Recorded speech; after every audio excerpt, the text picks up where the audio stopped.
Thus Spoke Zarathustra is a book of heroic inspiration, written as a response to the shackles Nietzsche saw imprisoning the human spirit. He saw that society was decaying into materialism and decadence, with the death of God and the loss of heroic myths that once molded man's character. Culture was collapsing. He saw men were spiritually sick, living lives ruled by pleasures and pains and petty trifles. They were ensnared by weak beliefs and values of the herd. Humanity was declining, and without a new ideal, it would be lost forever. Lo, I teach you the Overman. Man is something that is to be surpassed. What have ye done to surpass man? Thus Spoke Zarathustra holds out a torch to the free spirits of the future, aka you and I. This book is written from the perspective of a fearless sage, and it has the power to shake the foundations of your psyche. Zarathustra is on fire with life and will, and is undaunted by the struggles and suffering of mortal existence. He has this attitude of unconcerned contempt for ups and downs. In fact, he rejoices in the constant cycle of downgoings and overcomings that move creation forward. He approaches life, that is all feelings and experiences, with pure affirmation, which is totally different from the timid and base approach most people take. He encourages higher types to wake up from their blind mediocrity and reject the sickness that has infiltrated their souls. Zarathustra embodies a way of being and thinking that is totally alien to the lower self within each of us, but akin to our noblest natures. This tale of aspiration and re-evaluation is so radical, I think Nietzsche was correct to put it into poetic aphorisms and story. When I read it, I felt parts of my spirit awaken and shake off dense perceptions and weak feelings. It's so easy to live beneath yourself in this era of temptation, comfort, and confusion, and to forget of the greatness inside that is trying to be birthed through life's turmoil. Everyone suffers through change and pain of some kind, and all philosophy and religion grapples with this problem of suffering. But while most everyone else sells you a doctrine of dogma and happiness or heaven and self-denial, Zarathustra rejects these hidden forms of weakness. He faces life and simply says, yes, bring it on. Be free, brother. Laugh across the peaks of tragedy and majesty alike. Live for the earth once more and be her heroic children.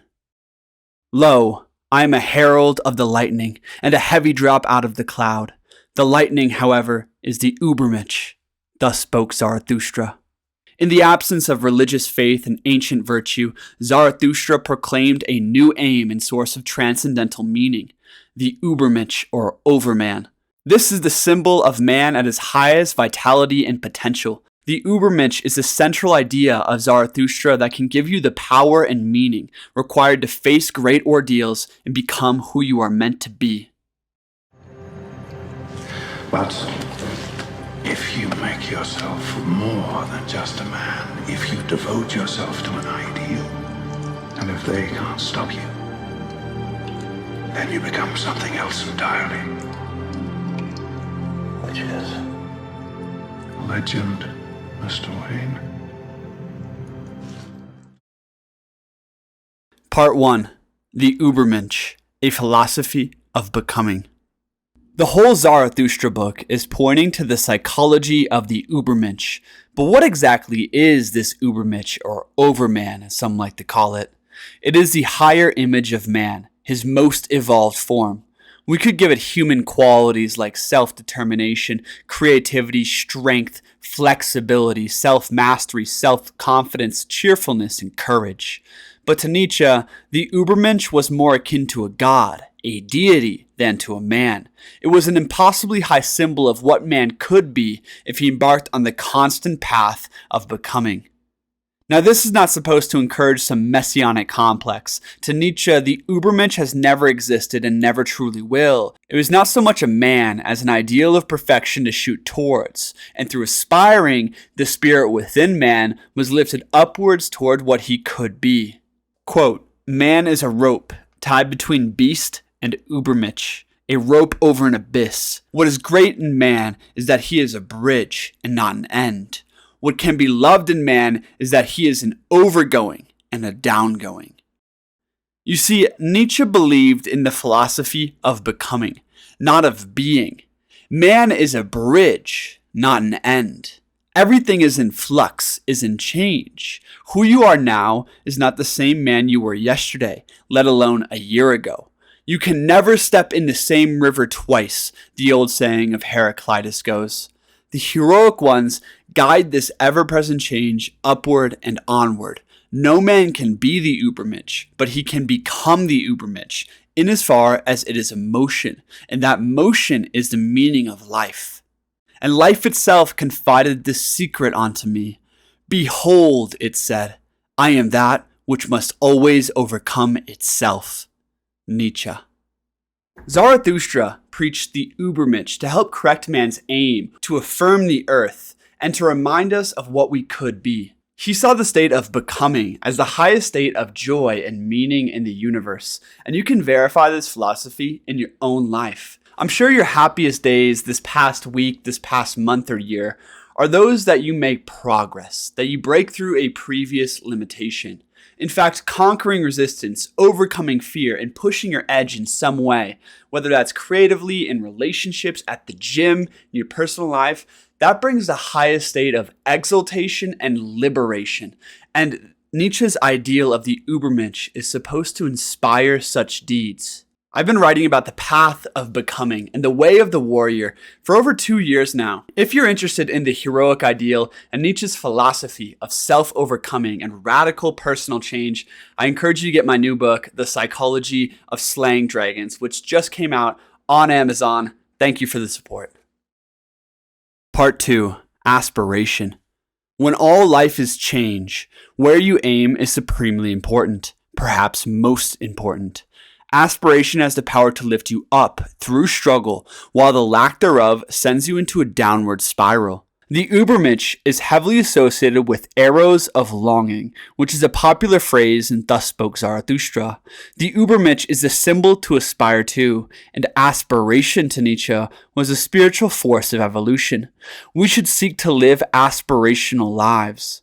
To paraphrase Zarathustra, aim as high as you can in this life. Launch your arrows of longing for the distant shore of the Ubermensch, and don't worry about your downfalls. All great downgoings and overcomings are but the birth pangs of a higher existence.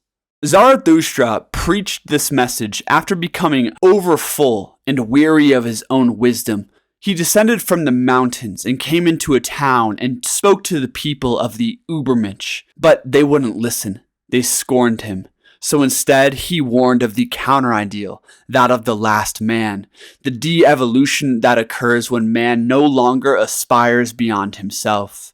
The last man represents self-preservation and the instinct towards safety and stagnation. You can watch my whole previous video on this danger. Ultimately, the last man lacks a goal. And because of this, he becomes weak in his character and weak in his valuation of things. He pursues pleasure rather than growth and meaning. Herein lies a most interesting grain of truth. Your valuation of good and bad in life manifests based off your ideals. If you aim at contentment, material success, and ease, as most people do, you will see danger and pain as bad things to fix. If you are aiming at your strongest and most vibrant life, however, struggle and suffering become worthy things that you pursue willingly. Strength, challenge, and even danger are elevated in your mind as good things that replace previous valuations of security and comfort. Ancient cultures like the Greeks, for instance, aimed at maximum splendor, greatness of soul, and the full expression of life. Hence, they developed a moral system that promoted those things. Their favorite entertainment was tragic dramas, debates, war, and the Olympic Games. They delighted in the rawest, most alive experience of life possible, while in modern times, we aim for the opposite, a dull life of pleasures and safety. Essentially, if you have a weak aim, you'll have a weak valuation of good and bad. And since we idolize the last man, we have adopted his moral outlook, and as a result, have lost our taste for heroic struggle and exalted suffering. With this loss, man's growth and potential have fallen as well. Nietzsche captured this perfectly in this quote: "The hero to them is an affliction and a terror. But by my love and hope I entreat you, do not reject the hero in your soul. Keep holy your highest hope. Thus spoke Zarathustra. Keep holy your highest hope, my friends. It's so important to aspire. Part 3. Suffering and sacrifice. Without an aim and aspiration, we are prone to become weary of life. Suddenly, the struggle loses its zest and joy and meaning, and this is a great danger to our spirit. When we don't fight for something, we cease to fight altogether, but life keeps throwing her punches. This is how you get beat to hell. Nietzsche, speaking on suffering, said, "He desires it. He even seeks it out, provided he is shown a meaning for it, a purpose of suffering. The meaninglessness of suffering, not suffering itself, was a curse that lay over mankind so far." Here's the thing. When we lack great aspiration, whether that's spiritually oriented in our family, business, or personal lives, little pains throw us off. We pursue ease and safety and contentment because that is how our lower natures are wired. But when we are convicted by a higher vision of what we could be or what we could create, enduring pain can actually be joyful because we know it's for something more. When we are convicted by an ideal, what we must endure for that promise becomes almost trivial. For instance, let's say you are on a cosmic game show and your spin at the Wheel of Fortune was a bad one. In fact, you had to suffer every hardship imaginable for the next year. How would you feel about that? How would you face it? I know I would be miserable and cursing my fate. But now let's just change it slightly. You still get to suffer through hell every day, but at the end of that year, you would be given maximum success, greatness, and vitality, as long as you struggled well. Now, how would you face that? I'd suspect that strength would replace weakness, and pains that would otherwise cripple you would become mere trifles because you have a deeper conviction in your soul. This is the power the vision of the Ubermensch is supposed to grant. Conviction. Conviction in the great man you could be, and conviction in the great love and culture you could create. This conviction grants a willingness to face what is unpleasant as a mere triviality, a minor price to be paid for your strongest life. When we suffer for something greater than ourselves, we don't get so caught up in our own heads and experience. We go into pain more willingly and live beyond ourselves because our petty lives are no longer the focus of our whole existence. Let me repeat that. Great self-overcoming occurs when our petty lives are no longer the focus of our whole existence. Like a warrior sacrificing himself for his God, family, and comrades beside him, only when we live for something greater can true heroism occur. Heroism, in the deepest sense, is the sacrifice of your current self for a higher love and power. The ideal of the Ubermensch is about devotion and the sacrifice. Nietzsche saw this approach as the winning game plan for your highest existence. If you want something bad enough, time, energy, and money become of no consequence. If you wanted your strongest life, as bad as an addict wanted the needle, you would have it. Effort is no problem when you are convicted by an ideal. The reason you stop when things get hard and waste so much time on your phone is mainly because you lack clear aspiration and conviction. These things are the foundation of progress. You must sacrifice yourself to something higher, an ideal image you truly believe in, and learn discipline in its pursuit. This may be difficult, but this is what rewires your whole psyche and turns you into something else entirely. Many religions talk about making your life a living sacrifice in their own way. The Hindus and yogis talk about living in devotion to Krishna and offering up all your pain and efforts to God. Christianity and Judaism speak of submission to God's will and sacrificing on earth to build up heavenly treasure. Nietzsche, of course, proclaimed God was dead. He saw the majority of men losing faith in the religious God. So what could replace it? Could you create a God? Then do not speak to me of any gods. But you could well create the Ubermensch. Perhaps not you yourselves, my brothers, but into fathers and forefathers of the Ubermensch you could recreate yourselves, and let this be your best creation. This idea of becoming a living sacrifice for the Ubermensch is very powerful. In fact, it is perhaps the most powerful thing you could do. Consider all that holds you back from your most vital, robust, and elevated life. If you were living absolutely convicted by the man you could be, how would you spend today? How would you embrace discomfort? Look at all the weaknesses, limitations, fears, and resistances that hinder you. To become your highest form and spread your highest love requires literally dying to who you are and growing into something new. This is what living as a sacrifice, as a forefather of the Ubermensch means. Embracing surrender, discomfort, and great self-overcoming as the way. The ironic thing about this path is that it doesn't sound pleasant. It is terrifying and difficult. Downgoings and shedding your own skin is dangerous. But in reality, great struggle and transformation and triumph is the most joyous experience of life. Living is already hard, and if you avoid problems, it just gets worse. So why not make the pain beautiful? Why not affirm the full experience of life? To do that requires aspiration and meaning. Like the mother and father sacrificing day and night for their newborn children, or the artist pouring his soul into his masterpiece, when we are creating beyond ourselves, vitality and meaning explode into our lives. It is time for man to fix his goal. It is time for man to plant the germ of his highest hope. Nietzsche. It is time for you to fix your sights on what is best, on the image of excellence and maximum love, courage, and splendor that you could share with the world.